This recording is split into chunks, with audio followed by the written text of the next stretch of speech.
Year, we saw several demonstrations and marches around Portland after George Floyd was killed by former Minneapolis police officer Derek Chauvin. Now, a year later, Rose City Justice, a local group that led several of those marches last summer, is hoping to keep up the momentum for the Black Lives Matter movement by bringing these marches back. Fox 12's Drew Marine tells us why they say marching is still important a year later in a story that's all new at 10. It's been a year since major marches hit the streets of Portland.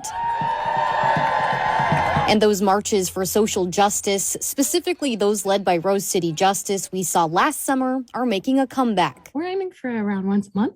It's a lot of effort to pull together like the route and the safety, but we do think it's important, and like maybe that transitions to more like sit-ins or like cookouts or just like community building spaces with a theme of social justice. Rose City Justice organizer Chrissy Wood says being visible like this is just one way to keep attention on the Black Lives Matter movement. We do also want to be inconvenient because closing down bridges and getting in people's way when they're in their offices and yelling outside, when you are inconvenient, people pay attention, and the people that need to pay attention are the ones with power and ability to make change. But Wood says taking action outside of marching is important too.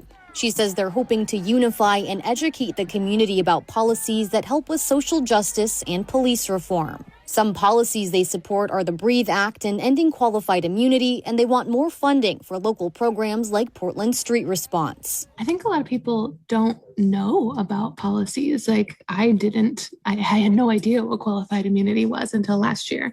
I want people to educate themselves on the issues that govern their lives and on the histories of the countries and states that they live in, and then vote accordingly. Like people need to vote. Like voting is such a crucial part of how we allow ourselves to be governed. Drew Marine, Fox 12 Oregon.